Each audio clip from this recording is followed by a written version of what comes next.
Hey y'all, what's up? Big Wooly here, and welcome back to episode 75. Wow. Of our FTB Skies Expert Let's Play. So in today's episode, as you can see, I have added a bunch more molecular assemblers because we ran out of room for patterns. Did some decorating. I really am digging that glow purple coming through there. Looking nice. And then I've got a sawmill and an imbuement chamber and a whole slew of machines for us to get into. So without any further ado, let's get into it.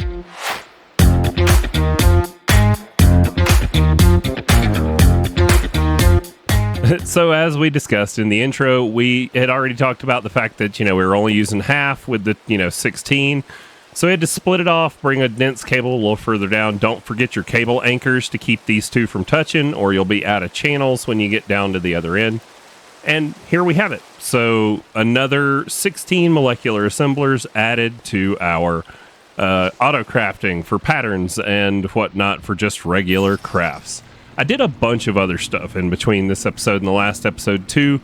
We've got hydrofluoric acid being stored in a tank with an external storage bus, in addition to the sulfuric acid that we talked about last time.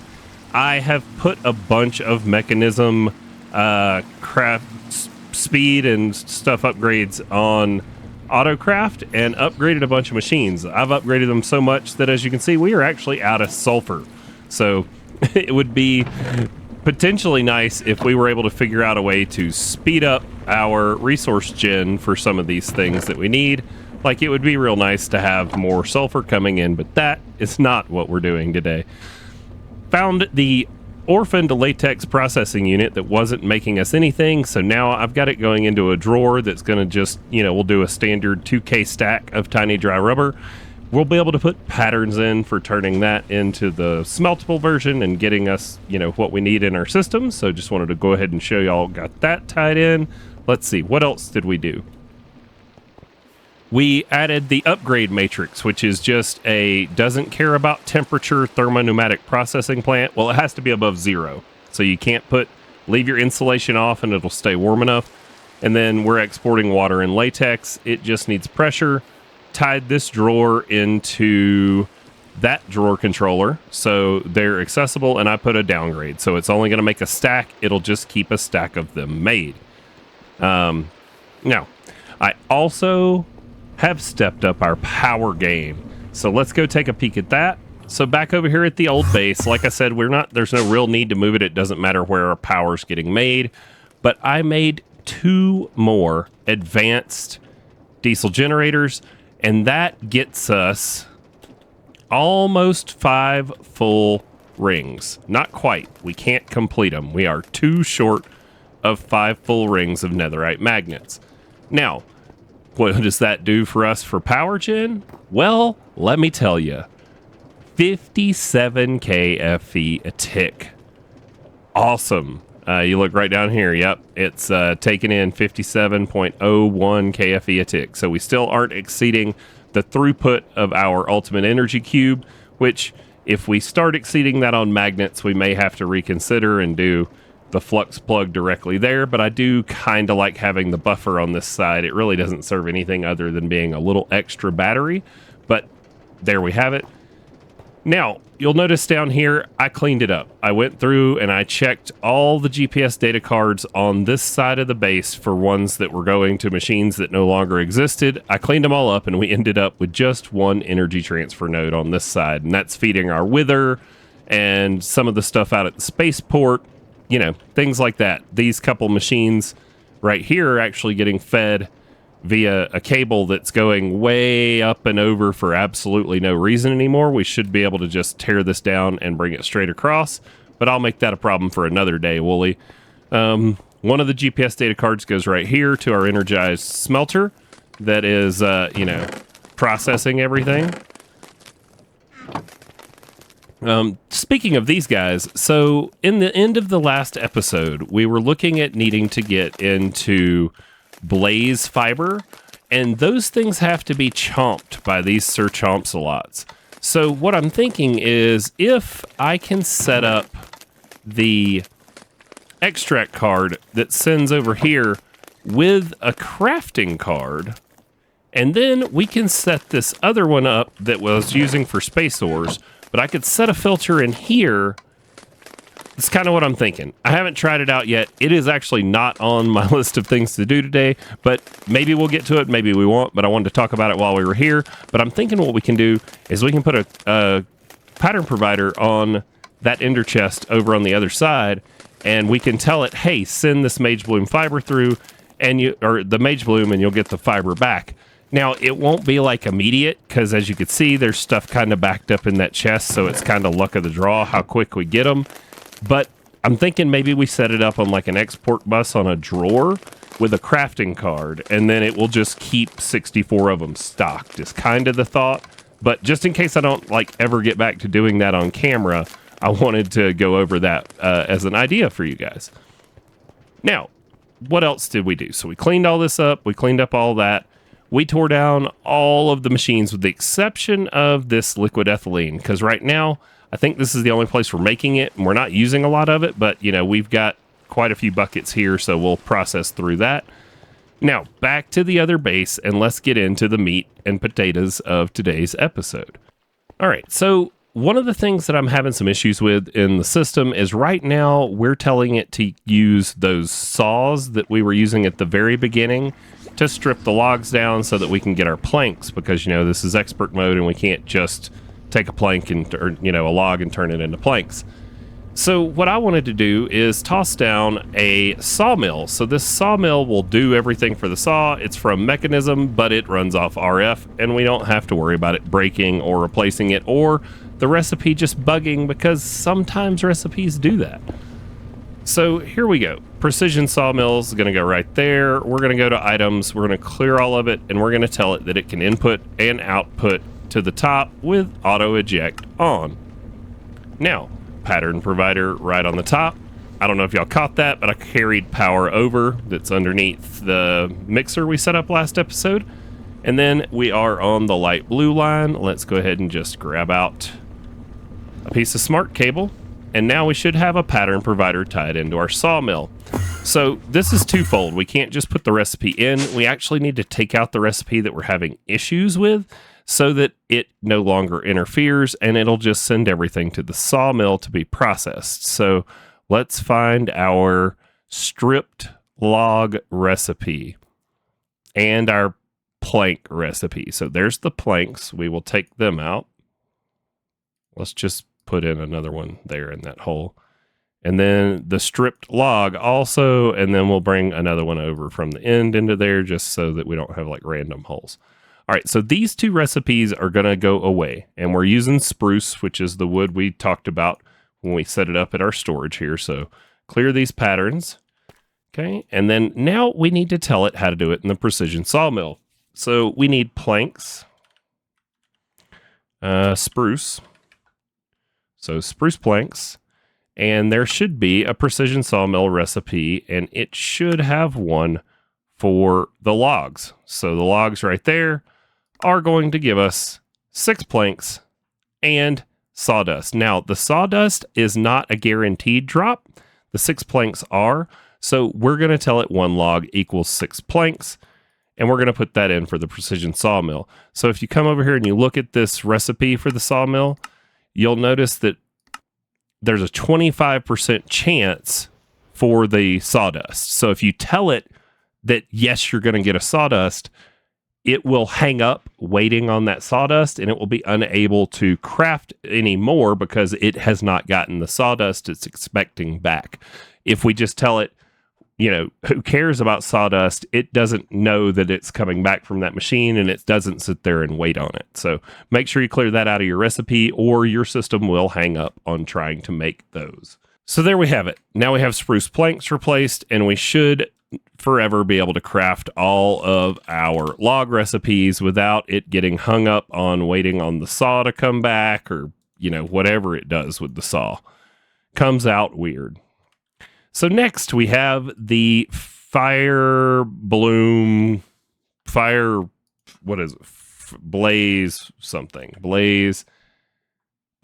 fiber.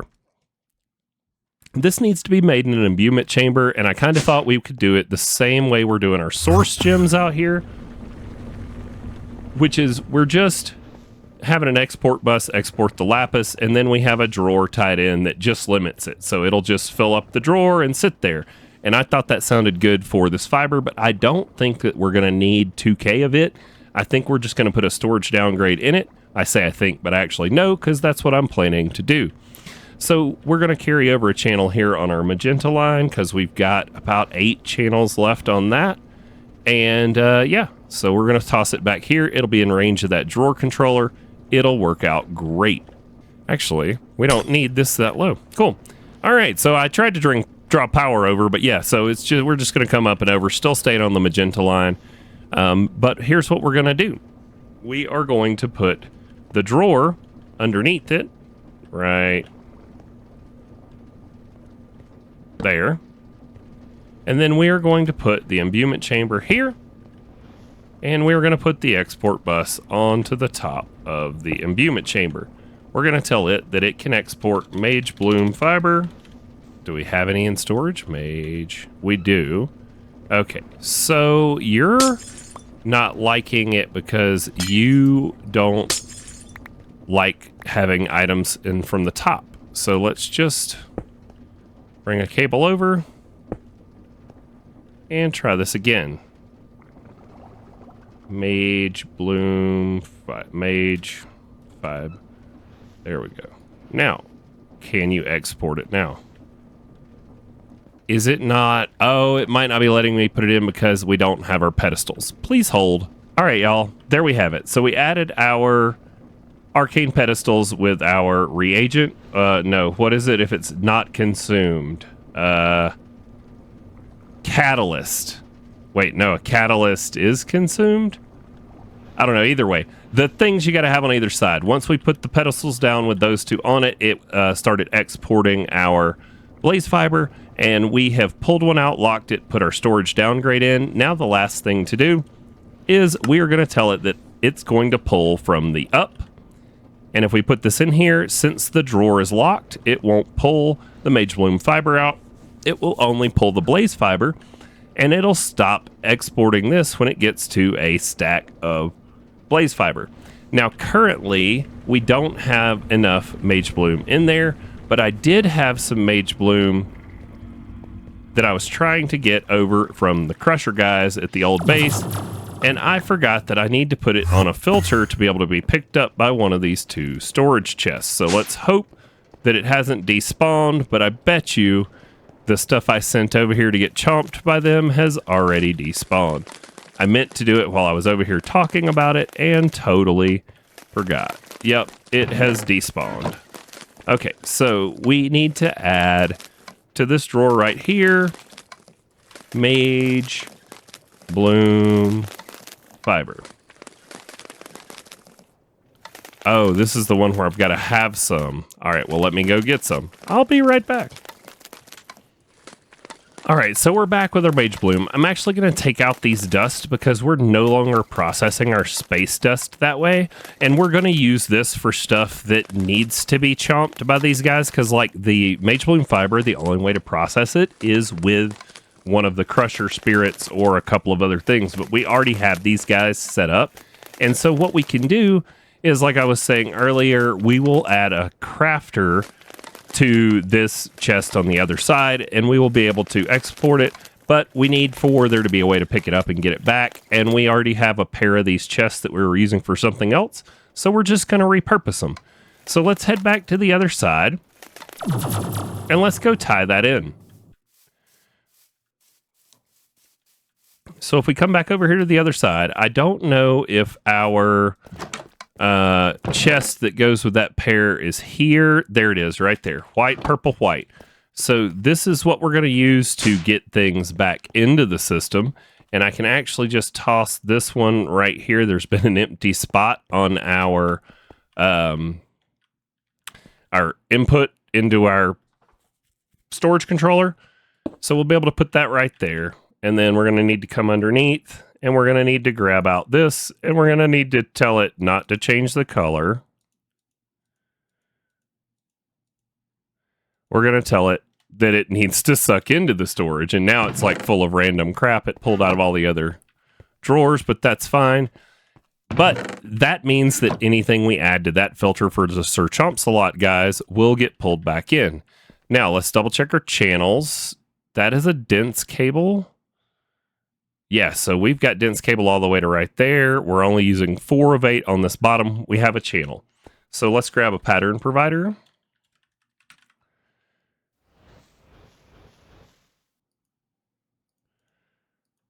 And we're going to tell this pattern provider, let's grab some cable. Smart cable.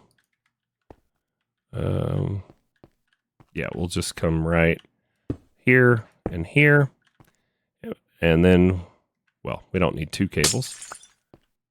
Pattern provider there. Let's grab our wrench.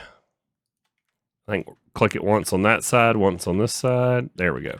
So now it will only send them into that ender chest right there.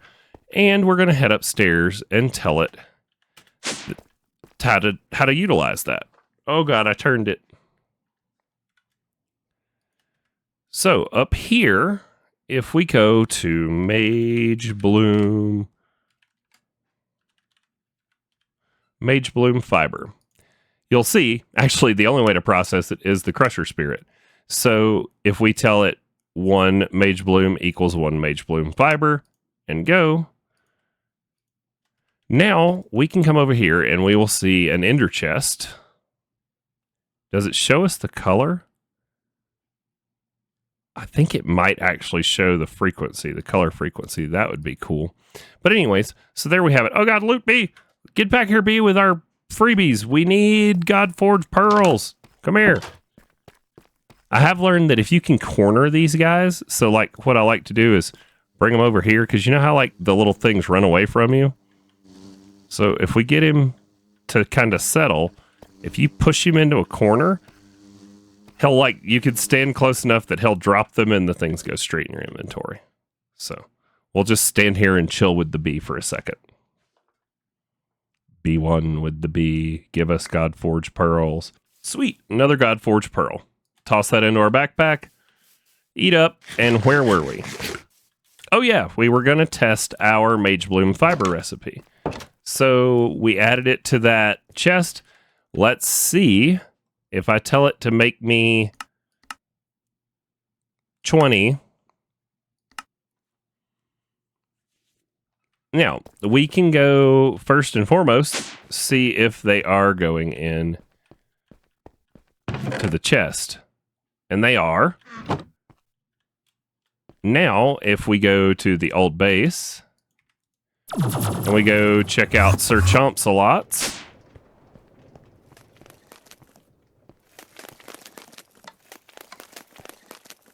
they are chomping on them. Okay. And they are back in the chest. And because these guys duplicate it, we're going to like, it's going to make more than we need every time, but that's fine. You know, it'll just be that much longer in between, and hopefully, you know, it'll complete the craft quicker. Let's go make sure that the craft cleared our request so that it saw them come back in the right way. I don't think it cares how they come back in storage, honestly. So the fact that they're coming in on this ender drawer shouldn't be an issue, except there's not a drawer with any in it. Okay, so you need a drawer. Well, you're definitely not needing in there. Yeah, you can go there with Nautilus shells. So sweet. Now, let's see if it saw all of those come back, because I think we still had more than 20. Nope. It's hung. All right, I guess let's try it one more time, and we'll see if it counts them coming back in, even if it's coming into the drawers. It should be okay with that. It's just looking to see them come in, so let's just do 10. And then we should see them come into the storage as they get sent and chomped. 102, 105, 108.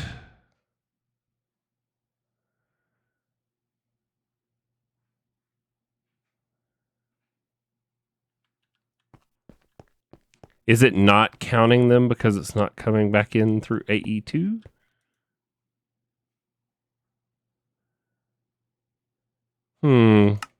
This idea needs some refinement.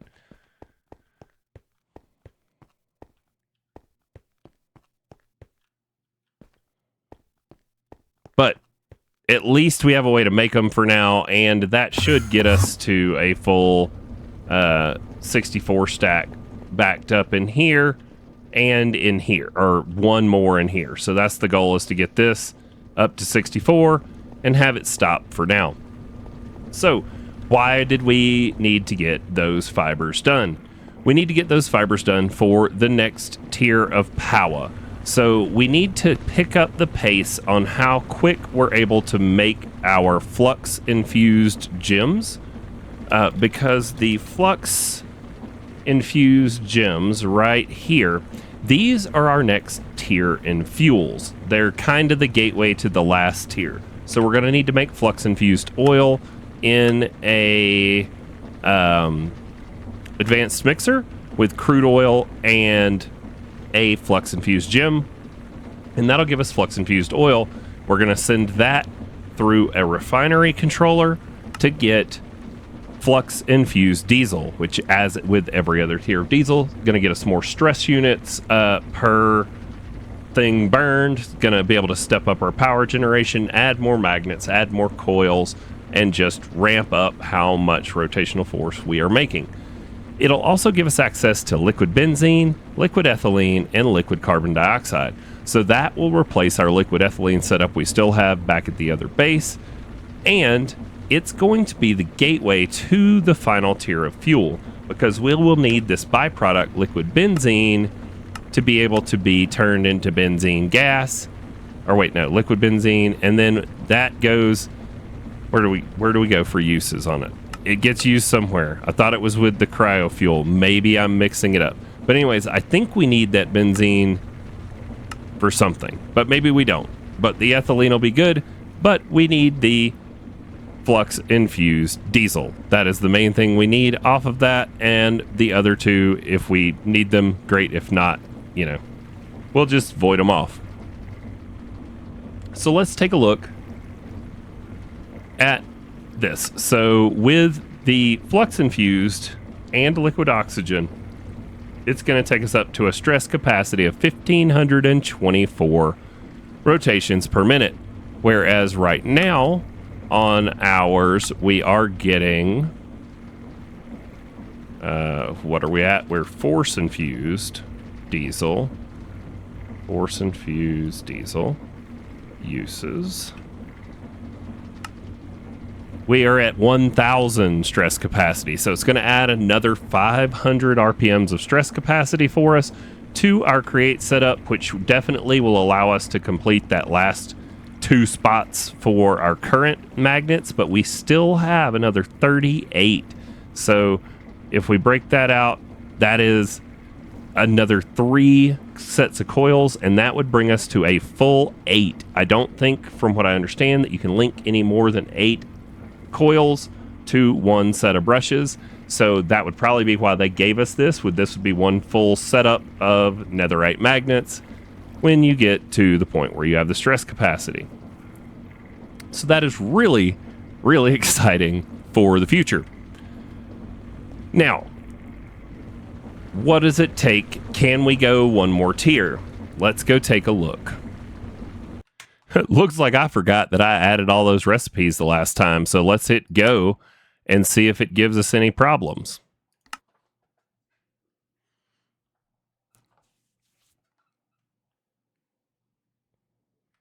We'll go downstairs and we can look at it in the crafter that it's in.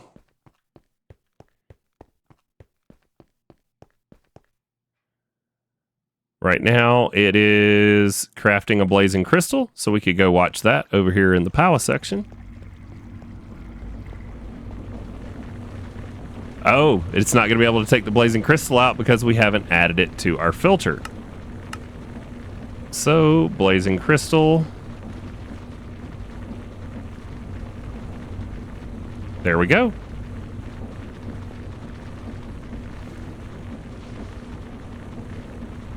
this is why you watch your crafts when you put your recipes in the first time. Is, you know, especially on stuff like the Powa setup, we just didn't have it right. And there we have it. Blazing rod. This is going to make these crafts even faster. And now we can do the same thing we did last time. We'll take one out, put this one in, go into our storage, toss in that one, tell it to make another one. And then all it should have to make is, you know, the one tier. It's not going to have to start from scratch with a rod. So we'll see it make the blazing fibers there in the background. And we should see it come out with the blazing energizing rod pretty quick. It's actually, we're waiting on other slower processes now, which is funny. What are we waiting on? We're waiting on the dielectric paste, and the dielectric paste gets made in the fluid encapsulator. So let's see if there's anything we can do to speed that one up some more. This one here. We've got an Enderium augment, but what can we do for the fluid encapsulator? So machine. We don't need non-primary. We want to do increases processing speed, but it reduced efficiency. Yeah, let's do flux linkage amplifiers.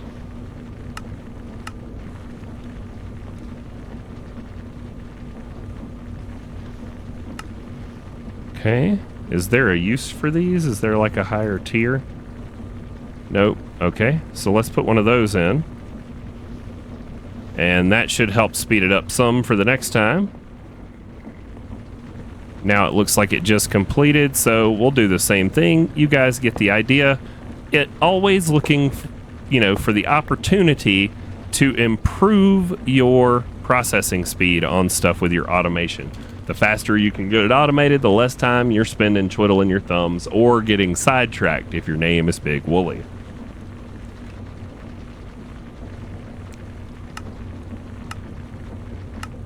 Well, you guys get the idea. I am going to sit here and work on getting all of these up to blazing.